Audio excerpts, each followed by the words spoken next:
अस्सलाम वालेकुम दोस्तों, कैसे हैं आप सब। उम्मीद करता हूँ सब खैर वाफ़ियत से होंगे। बहुत से लोग एसीआई ग्रेड 1 सर्टिफिकेशन के बारे में पूछते हैं, तो मैंने कहा चलें एक वीडियो बना लेते हैं जिसमें सारी इन्फॉर्मेशन एक साथ आपको दी जाए। तो दोस्तों शुरू करने से पहले मैं आपको बताऊं कि ये मेरी पहली वीडियो है। आखिर तक ज़रूर देखिएगा और अगर वीडियो आपको इन्फॉर्मेटिव लगे तो मुझे कमेंट्स में बताइए कि आपको मज़ीद कौन से कोर्स के बारे में इन्फॉर्मेशन चाहिए। तो चलें शुरू करते हैं एसीआई ग्रेड 1 सर्टिफिकेशन प्रोग्राम। इस वीडियो में मैं आपको बताऊंगा कि ये कोर्स असल में है क्या, इसमें हम क्या-क्या चीज़ें सीखते हैं और ये किन लोगों को करना चाहिए, इसके क्या फ़वाइद हैं। और फिर मैंने आपके लिए सैंपल सर्टिफ़िकेट भी रखे हैं, वो भी मैं आपको दिखाऊंगा। और लास्ट में हम बात करेंगे कि एग्ज़ाम का पैटर्न क्या है और इसका पासिंग क्राइटेरिया क्या होता है। ये कोर्स अमेरिकन कंक्रीट इंस्टीट्यूट की तरफ से करवाया जाता है, जिसमें हम फ्रेश कंक्रीट के मुख्तलिफ टेस्ट और क्वालिटी कंट्रोल के तरीके सीखते हैं, जो कि एज़ पर ASTM स्टैंडर्ड के होते हैं। और ASTM क्या है? American society of testing and material. अच्छा, तो इस कोर्स में जो चीज़ें हम सीखते हैं उनमें से कुछ की मालूमात मैं आपको देता हूँ। जैसा कि कंक्रीट की सैम्पलिंग करना हम सीखते हैं कि हमें बैच प्लांट में या सेंट्रल मिक्सर में हमने कैसे कंक्रीट की सैम्पलिंग करनी है, और फिर जब हमारी कंक्रीट साइट पे डिलीवर हो जाती है वहाँ पे हमने क्या चीज़ें चेक करनी है और कैसे सैम्पलिंग करनी है। डिलीवरी ट्रक है जो उसमें से कैसे करनी है, या जो पेवर है उसमें से कैसे करनी है, उसका क्या क्राइटेरिया है। उसमें अगर कोई एडमिक्सर ऐड करना है या पानी ऐड करना है, उसका क्या क्राइटेरिया है, ये सारी चीज़ें हम इसमें सीखते हैं। उसके बाद कंक्रीट की टेम्परेचर की बात आती है कि हमें कंक्रीट का टेम्परेचर चेक करना है। आपको पता है कि एज़ पर ACI स्पेसिफ़िकेशन और as per Saudi Aramco specification एक क्राइटेरिया है, एक मैक्सिमम टेम्परेचर है कंक्रीट का, जिससे ज़्यादा कंक्रीट का टेम्परेचर हम नहीं कर सकते, या उससे ज़्यादा का हम यूज़ नहीं कर सकते। तो उसको हमने चेक करना होता है। और उसके बाद हम कंक्रीट का स्लंप लेते हैं। स्लंप आपको पता है कि एक ज़रूरी चीज़ है कंक्रीट की कंसिस्टेंसी या उसका जो फ़्लो है उसको चेक करने के लिए। तो उसके स्लंप किस तरह के होते हैं और उसका लेने का प्रोसीजर क्या है एज़ पर ASTM, वो हम चेक करते हैं। और फिर आपको पता है दोस्तों कि कंक्रीट की कंप्रेसिव स्ट्रेंथ के लिए हम सिलेंडर्स बनाते हैं, ठीक है, जिनको हम क्यूरिंग करते हैं। एक पूरा क्यूरिंग का प्रोसीजर है कि आपकी फील्ड क्यूरिंग कैसे होनी चाहिए और आपकी लैब क्यूरिंग कैसे होनी चाहिए। आपके जो कंक्रीट के सिलेंडर जो फील्ड के टेस्ट हैं उनको कैसे चेक करना है, और जो फिर आपके लैब के सेट हैं उनको कैसे करना है आफ्टर 7 डेज़, आफ्टर 28 डेज़। और आपने कंपैरिजन कैसे करना है कि आपका जो एक्चुअल स्ट्रक्चर है उसकी क्यूरिंग कैसे होगी, उसकी प्रोटेक्शन कैसे होगी, ताकि आपको एक्चुअल जो आपका स्ट्रक्चर है उसकी उसकी जो कंप्रेसिव स्ट्रेंथ है वो आपको पता चले। और वो आपको पता है कि फिर लैब में जो हमारे स्टैंडर्ड्स टेस्ट किए जाते हैं और उनकी कंप्रेसिव स्ट्रेंथ की रिपोर्ट्स आती हैं। इस तरह से फिर इसमें हम एयर कंटेंट और डेंसिटी ये भी चेक करते हैं। और फिर रिपोर्ट्स कैसे बनती हैं, रिपोर्ट्स में आपकी क्या क्या चीज़ें मेंशन होनी चाहिए, ये सारा जो है ना हम इसमें सीखते हैं। अच्छा, अब बात करते हैं कि किन लोगों को ये कोर्स करना चाहिए। तो इसमें सबसे पहले शामिल हैं सिविल लैब टेक्नीशियन, या जो कंक्रीट के टेस्टर होते हैं, कंक्रीट को टेस्ट करते हैं। ये इनके लिए बहुत ज़रूरी है ताकि जो इंटरनेशनली रिकॉग्नाइज्ड स्टैंडर्ड हैं जैसे अमेरिकन कंक्रीट इंस्टीट्यूट के और आपके जो ASTM के जो स्टैंडर्ड हैं, तो उनके मुताबिक, उनकी स्पेसिफ़िकेशन के मुताबिक आप जो है ना कंक्रीट टेस्ट करें। और उसके अलावा जो QA QC प्रोफेशनल्स हैं उनके लिए भी बहुत ज़रूरी है, ख़ास करके आपको पता है कि जो सिविल के QC उनके लिए ये ज़रूरी है। और बैच प्लांट के QC के लिए तो ये मैंडेटरी है। जैसे सऊदी अरामको स्पेसिफ़िकेशंस में लिखा हुआ है कि अगर आप as a batch plant QC आप अपना अप्रूवल के लिए रिक्वेस्ट करते हैं तो उसमें आपका ACI ग्रेड 1 सर्टिफिकेशन होना ज़रूरी है। उसके बाद साइट इंजीनियर और सुपरवाइज़र भी ये कर सकते हैं ताकि उनको नॉलेज हो, जब वो कंक्रीट की कंस्ट्रक्शन या कंक्रीट वर्क करवाते हैं तो एज़ पर स्पेसिफिकेशन या जो टेस्ट उसमें करने हैं, जो कंक्रीट के स्ट्रक्चर की प्रोटेक्शन करनी है जिसमें क्यूरिंग है और चीज़ें शामिल हैं, तो वो कैसे करनी है, ठीक है। और उसके बाद जो लोग टेक्निकल स्टाफ है या गवर्नमेंट की जो एजेंसीज़ जो क्लाइंट्स चेक करते हैं जो कॉन्ट्रैक्टर्स के काम, तो उनको भी ये करना चाहिए। दोस्तों इसके आउटकम और बेनिफिट्स की बात करें तो इसके बेनिफिट्स बहुत ही ज़्यादा हैं। इसका सबसे पहला बेनिफिट आपके करियर में ग्रोथ है। अगर आप एज़ ए टेक्नीशियन या लैब टेक्नीशियन काम कर रहे हैं तो ये कोर्स करने के बाद आप एलिजिबल हो जाते हैं कि आप as a batch plant QC काम कर सकें या आप अपनी CV सबमिट करवा सकें। क्योंकि जैसे मैंने आपको पहले बताया कि ये रिक्वायरमेंट है कि QC के लिए, बैच प्लांट QC के लिए आपके पास ACI ग्रेड 1 सर्टिफिकेशन होनी चाहिए। उसके अलावा अगर आप QC भी हैं और आपके पास ये सर्टिफिकेशन नहीं है तो फिर भी आपको ये सर्टिफिकेशन ज़रूर करनी चाहिए, ताकि आप सिविल QC होने के साथ साथ बैच प्लांट QC के लिए भी अप्लाई कर सकें।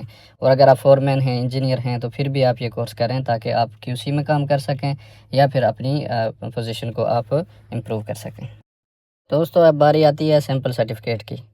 ये स्क्रीन पे आप देख सकते हैं कि एक सर्टिफिकेट है जो कि हमारे कैंडिडेट ने सक्सेसफुली ये कोर्स पास किया है। इसमें आप देख सकते हैं कि 1/3 लिखा हुआ है ऊपर, यानी आपको 3 पेजेस की ये कंप्लीट सर्टिफिकेट और आपकी जो रिज़ल्ट रिपोर्ट है वो मिलती है।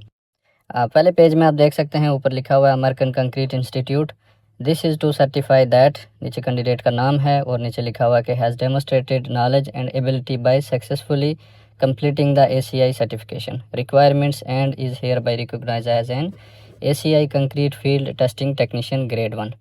ठीक है, नीचे सर्टिफिकेशन डेट लिखी हुई है, 2024 में इन्होंने किया था और 2019 में ये जो है तो एक्सपायर होगा। 5 साल की ये सर्टिफिकेशन होती है।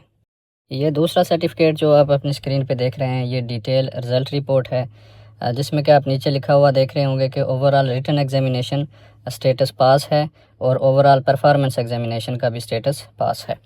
तो इसमें आपको सारी डिटेल बताई जाती है कि कौन से स्टैंडर्ड में से, कौन से ASTM में से आपने कितने नंबर लिए हैं और इन सब को पास करना ज़रूरी होता है, परफॉर्मेंस एग्ज़ाम में भी और रिटन में भी।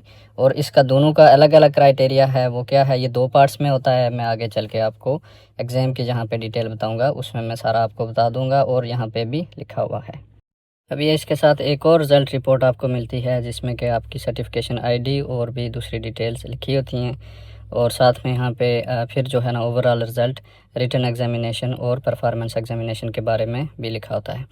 और ये नेक्स्ट आप देख सकते हैं कि इसमें आपका ACI concrete field testing technician grade 1 का ये स्टिकर है। इसमें भी अगेन आपकी सर्टिफिकेशन ID और एक्सपायरी ऑन भी लिखा होता है, जिससे एक QR कोड भी होता है जहां से आप इसको वेरीफाई भी कर सकते हैं अपनी सर्टिफिकेशन को।